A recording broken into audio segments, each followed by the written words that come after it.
A paz do Senhor, meus amados, que a graça e a misericórdia do Senhor Jesus seja com você. Pela graça de Deus, estamos chegando já na penúltima lição do nosso trimestre da Escola Bíblica Dominical. E este é mais um subsídio para classe de adulto. Você que é professor ou aluno da Escola Dominical, que sempre tem acompanhado aqui nosso subsídio, já começo agradecendo, já nessa reta final de mais um ano. Obrigado pelo carinho de sempre estar conosco, assistindo nossos vídeos, compartilhando, de alguma forma interagindo comigo, de qualquer lugar onde você mora. Obrigado, que Deus te abençoe maravilhosamente. E a lição de hoje é a lição 13, a penúltima lição 13 para 24 de dezembro de 2023, com o assunto o propósito de missões. O propósito. Você sabe qual é o propósito da obra missionária? Por que devemos fazer missões? Qual é a verdadeira razão de nos envolvermos com a evangelização dos povos e nações? Pois é, todo servo de Deus precisa estar inserido nesse contexto e saber o porquê. Há um propósito, e o principal propósito é realmente fazer o nome de Jesus conhecido entre todos os povos da terra. Então vamos para o nosso texto áureo, que está em 1 Coríntios 9 e 16, que diz assim: porque se anuncio o evangelho, não tenho de que me gloriar, pois me é imposta essa obrigação. E ai de mim, se não anunciar o evangelho, disse o apóstolo Paulo. A verdade prática diz: pregar o evangelho a toda criatura não é uma opção. Não é uma opção. Não é se quiser, não. Mas uma imposição divina. Uma imposição divina. A leitura bíblica em classe está em Apocalipse, capítulo 5, versículos 9 ao 14. Capítulo 5, versículos 9 ao 14. Diz-nos assim a palavra: e cantava um novo cântico, dizendo: digno és de tomar o livro, de abrir seus selos, porque foste morto, e com o teu sangue compraste para Deus homens de toda tribo e língua e povo e nação. E para o nosso Deus os fizestes reis e sacerdotes, e eles reinarão sobre a terra. E olhei e ouvi a voz de muitos anjos ao redor do trono, e dos animais e dos anciãos, e era o número deles milhões de milhões e milhares de milhares, que com grande voz diziam: digno é o Cordeiro que foi morto, de receber o poder e riqueza e sabedoria e força e honra e glória e ações de graças. E ouvi a toda criatura que está no céu e na terra e debaixo da terra e que está no mar e todas as coisas que neles há, dizer: ao que está sentado sobre o trono e ao Cordeiro sejam dadas ações de graças, e honra e glória e poder para todo sempre. E os 4 animais diziam: amém. E os 24 anciãos prostraram-se e adoraram ao que vive para todo sempre. Amém. Esta é a palavra, texto bíblico em classe, que dá base para toda esta lição de hoje. Olha, a Igreja de Cristo tem um nobre propósito de desempenhar neste mundo, que é proclamar a mensagem de salvação até que Jesus Cristo volte. E o que nós estamos fazendo para motivar as pessoas a se tornarem missionárias, a evangelizar onde mora e até mesmo contribuir financeiramente e ainda fazer a diferença na sua rua, no seu bairro, na sua cidade. O que nós estamos fazendo enquanto igreja? Alguns estão envolvidos, alguns estão inseridos na obra missionária, mas a maioria está vivendo a sua crença, o seu cristianismo, como se missões fosse apenas um departamento a mais dentro do organograma da igreja. E não, isso é de um tempo para cá que se criou departamentos dentro da igreja para melhorar na administração. Mas a obra missionária existe desde o começo da igreja, que foi inserida por todo mundo, pregar o evangelho a toda criatura, quando ainda não existia igrejas organizadas como mocidade, ministério feminino, ministério infantil. O Senhor já estava dizendo ali no comecinho da igreja para fazer missões. Então, se fôssemos para observar essa questão de nomenclatura e organograma administrativo de igrejas, primeiro e principal departamento, ou secretaria, ou ministério é o de evangelização e missões. Mas às vezes a gente cria tanto departamento de música, departamento de educação cristã, mil uma coisa. E não tem o principal, que é a origem, que está na origem, que é o de evangelização e missões, certo? Então nós precisamos aprender sobre o propósito de missões. A introdução da nossa lição diz: o propósito da Igreja de Cristo neste mundo é o de proclamar a mensagem da salvação até Jesus voltar. Não importa a língua, a cultura ou o contexto econômico.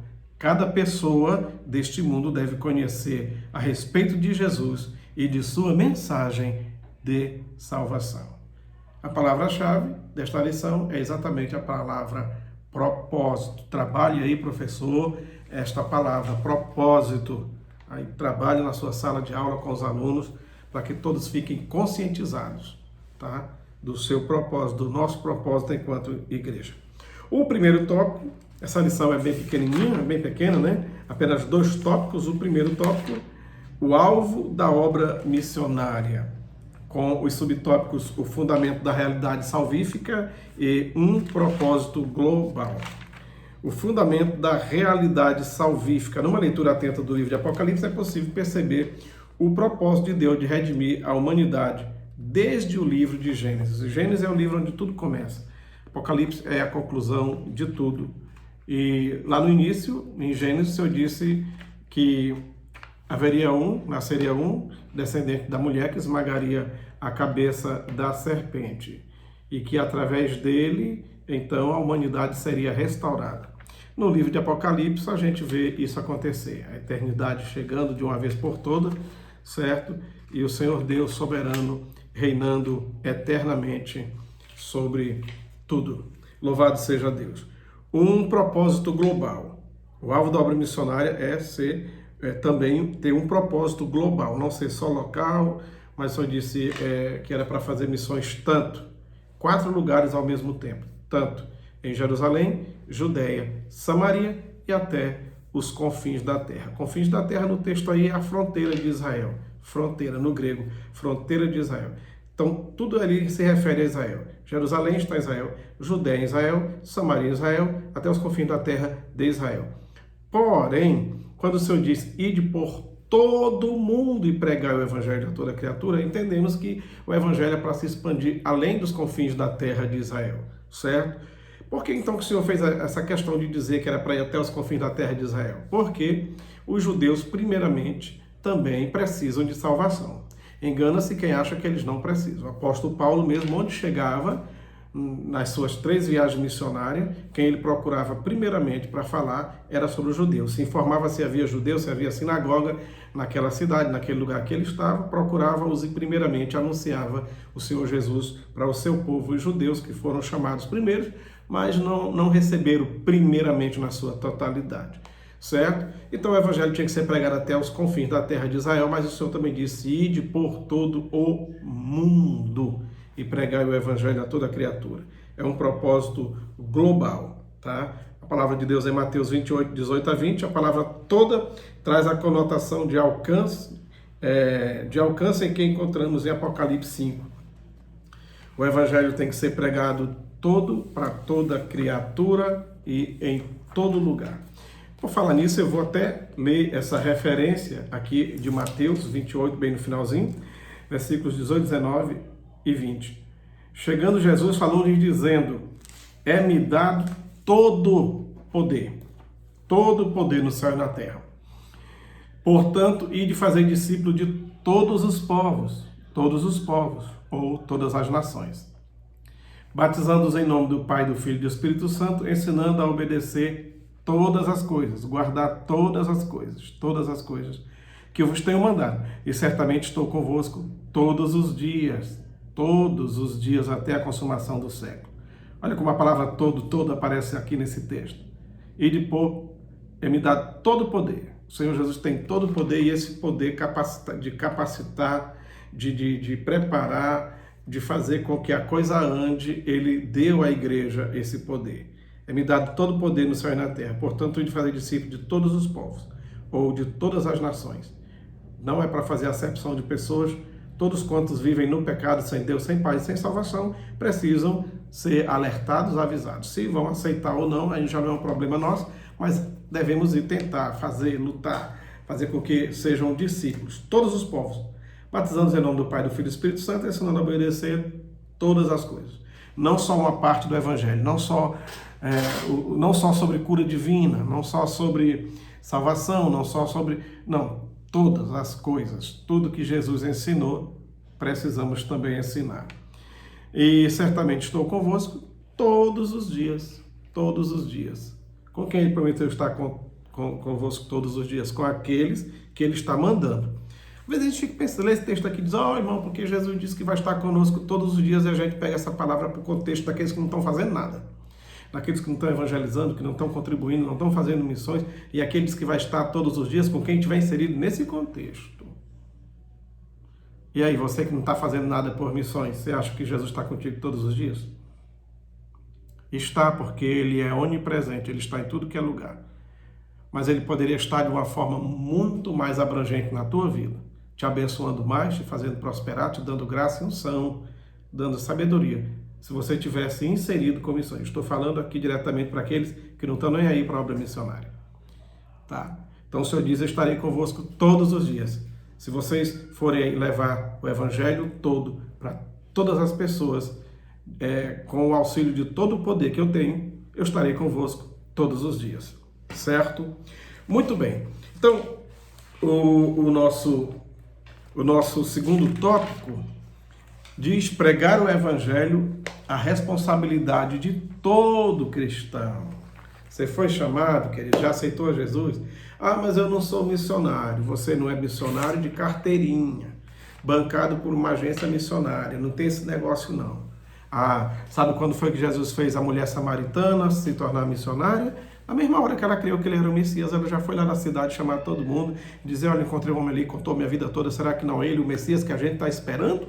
E veio com a multidão para ouvir Jesus. Depois que ouviram, disseram, mulher, a gente veio porque você falou, mas agora a gente viu e ouviu e cremos que esse realmente é o Messias, o ungido de Deus.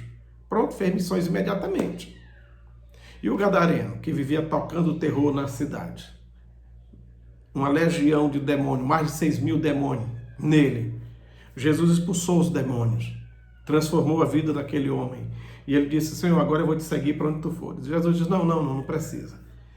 Como não me deixaram pregar aí na tua cidade, fazer a obra aí, você mesmo entra aí na cidade e conta tudo o que Deus fez na tua vida. No mesmo dia que aquele ex-endemoniado lá em Gadara foi liberto de milhares de demônios, se tornou um missionário.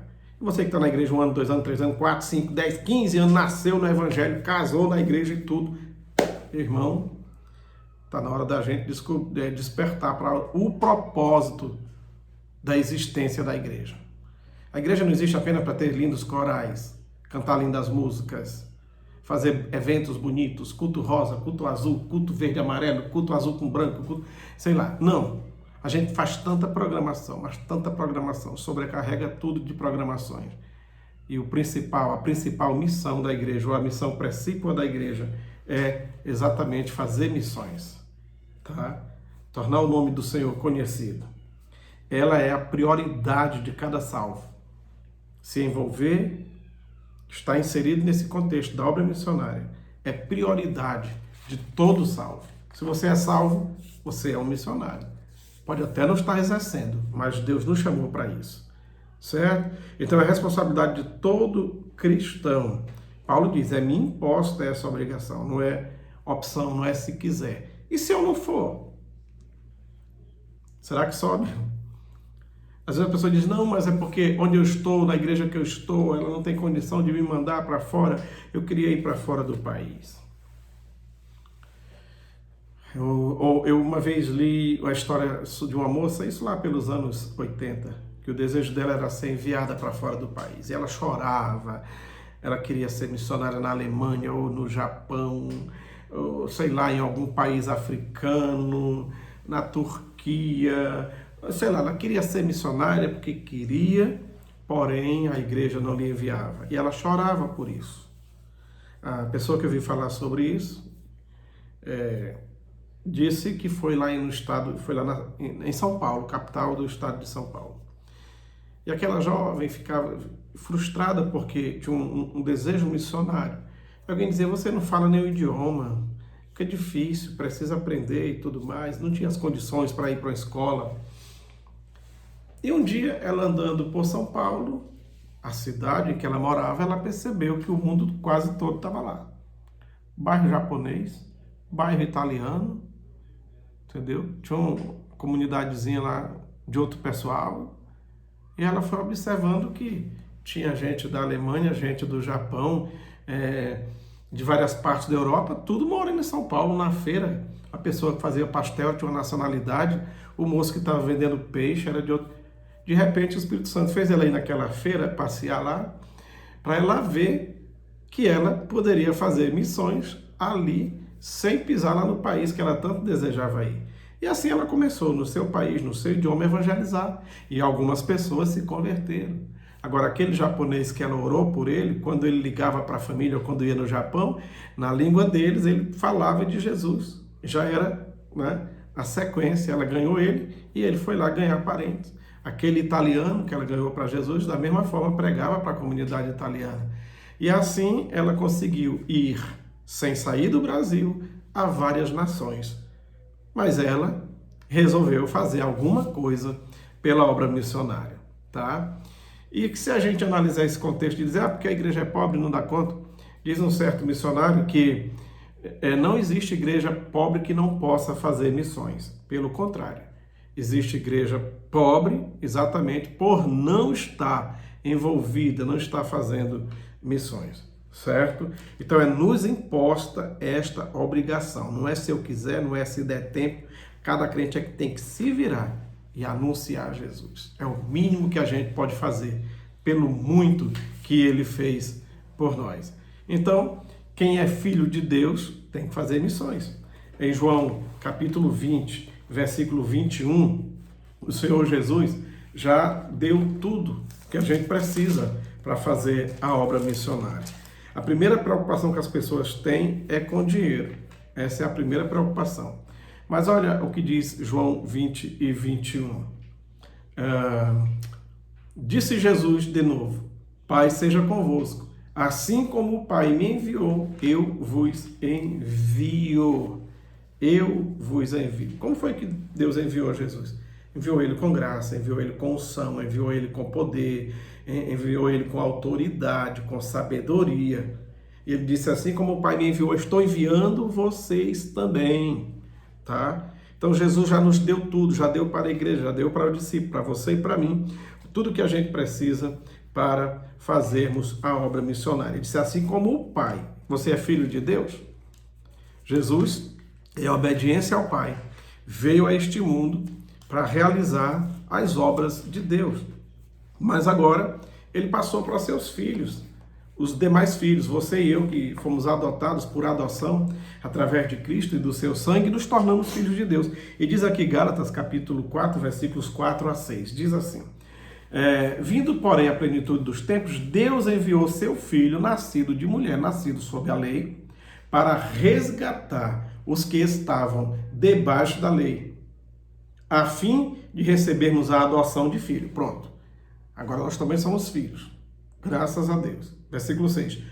Porque sois filhos, Deus enviou ao nosso coração o Espírito de seu Filho que clama, Abba, Pai. Versículo 7. Assim que já não és mais escravo, mas filho. Se és filho, és também feito herdeiro de Deus. Então, Jesus, como o Filho unigênito, foi enviado. E agora ele voltou para o céu, mas disse, assim como o Pai me enviou, eu envio vocês. Vocês são os novos filhos de Deus que devem ir a todos os cantos do mundo, fazer com que outros também se tornem filhos de Deus, tá? Então, quem é filho de Deus faz missões. em João 3,16 diz, porque Deus amou o mundo de tal maneira que deu o seu Filho unigênito para que todo aquele que nele crê não pereça, mas tenha a vida eterna. Missões é amar sem limites. Exatamente.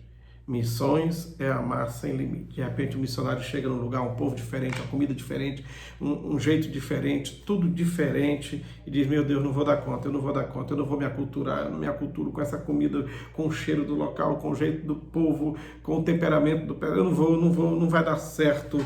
Mas, como missões, é amar sem limites.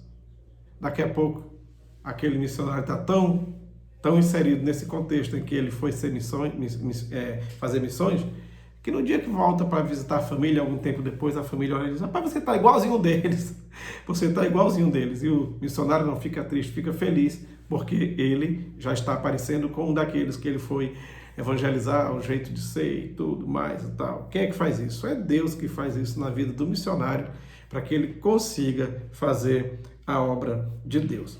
Tá? Então, o propósito da missão. Um dos propósitos da missão é mostrar o amor de Deus antes de mostrar a ira de Deus. Missionário, pregador, evangelista, mesmo aquele que está evangelizando aí no contexto do seu bairro, da sua rua, não deve mostrar a ira de Deus primeiramente. Primeiramente, mostre o amor de Deus, a graça de Deus, o perdão de Deus, o céu de Deus, a salvação em Deus, a cura divina em Deus. E aí, se a pessoa não quiser, aí você mostra também a outra realidade, o que é uma vida sem Deus, uma vida desgraçada, miserável, uma eternidade de sofrimento. Mas não pregue primeiro a ira de Deus, pregue o amor de Deus. Se a pessoa não quiser, você conscientiza que Deus é amor, mas ele também é justo juiz. Afinal, o evangelho, ele é diferenciado da sua mensagem, porque a Bíblia que revela tudo o que a gente sabe sobre Deus. Tudo que você e eu sabemos sobre Deus é o que ele se revelou na Bíblia. E nós vemos que na Bíblia Deus é um Deus pessoal, que se relaciona com a criação dele, com você e comigo. Em nenhuma religião do mundo que tem suas divindades, seus deuses cultuados por aí, tem um Deus pessoal, como temos no Deus da Bíblia. Um Deus que fala conosco, que ouve as nossas orações, sem precisar de intermediário. O próprio Jesus disse que é que está lá à direita do Pai intercedendo por nós, tá? Que nos chama de filho, que a gente chama ele de pai, tá? Então, esse Deus que interage com a sua criatura, um Deus pessoal, só a Bíblia revela. E muita gente estão adorando deuses por medo deles, medo do que eles podem fazer. Em muitas culturas, as pessoas não fazem por amor e de coração os seus sacrifícios, as suas orações e rezas, as suas liturgias. Fazem por medo daquela divindade, que é a divindade daquele povoado, daquela tribo, daquela etnia. Fazem por medo, porque não há um carinho, uma interação de pai e filho, como há no Deus da Bíblia. Então o mundo está sedento, precisando conhecer o Deus de amor. E só o cristianismo autêntico tem esse Deus que amou o mundo de tal maneira. Que nós possamos continuar fazendo a obra de Deus, entendendo que o propósito da missão é para toda a igreja e todo e qualquer crente, todo e qualquer salvo. Que Deus nos abençoe, que Deus nos guarde em seu amor, não só hoje, mas para sempre. Muito obrigado por ter chegado até aqui. E se você assistiu até aqui, curte aí, compartilha, passa para frente esse vídeo, se inscreva no canal se você ainda não é inscrito, ativa o sininho para toda vez que o vídeo for colocado, chegar até você. Uma boa escola dominical para você, aluno ou professor. Que seja uma aula enriquecedora, em nome de Jesus. Um abraço.